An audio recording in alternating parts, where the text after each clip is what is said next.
Ms. Weichert, can you tell me, other agencies had the opportunity to submit reorganization plans with their own perspectives. Did you offer this opportunity to the Postal Service? I don't know the answer to that question. Do you have in your possession a reorganization plan from the Postal Service? I do not. Do you know why not? I do not.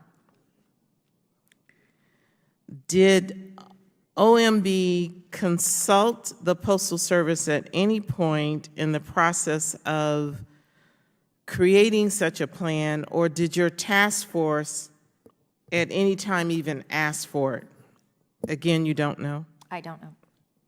So how did you come up with this recommendation or plan on privatizing the Postal Service, keeping in mind that the Postal Service does not fund itself with taxpayers' dollars? It funds itself based on the sale of their products.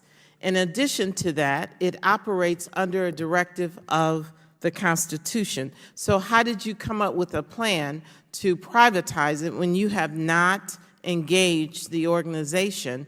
And could I add to that, this is a very severe recommendation. It's very high level to say I'm going to privatize it and then actually put it on the selling block for the highest bidder is what I'm reading into this proposal. And you have not even engaged the organization, but you have political appointees who have sat at a table, and to me, I will be honest, looks like a political, just throw it up against the wall, we should privatize it, when you haven't, to me, addressed the constitutional responsibility as saying that there is economic challenges when the Postal Service pays its own bills because they do not use taxpayer dollars. So you're putting apples and oranges together, and I'm very, very concerned that a recommendation of privatization, not reorganization,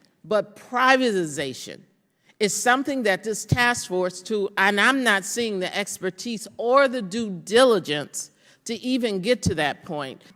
Every proposal that made it in here was looking at a combination of, are we achieving the mission, the service, and the stewardship responsibilities? And the notion of an independent organization that's meant to be self-funded, but that has $100 billion in unfunded liability. And part of that is because of what we did. We put legislation together to address that because we're all in this body who has the constitutional responsibility as well based on our oath.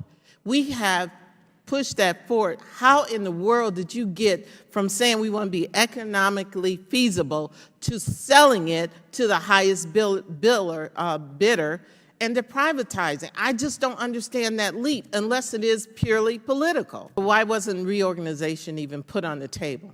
So the external analysis and looking at other proposals, including how other countries have looked at this, definitely fed into that.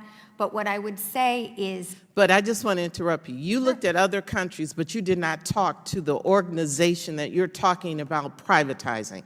Something seems wrong with that, that you would sit in a room and look at other international post companies, organizations, and make a recommendation to privatize it and sell it without even doing your due diligence for what we do in America and looking at the forensic operations to look at where are the cost deficiencies. I am very concerned that this is not appropriate. My time is up, so I'm going to close with this. This body, who has the legislative responsibility based on the people who voted us here, I would hope every single one of us will stand up and have the political courage to say we must meet those economic responsibilities. And we will continue to do that, but this is not a professional and it looks political and unacceptable.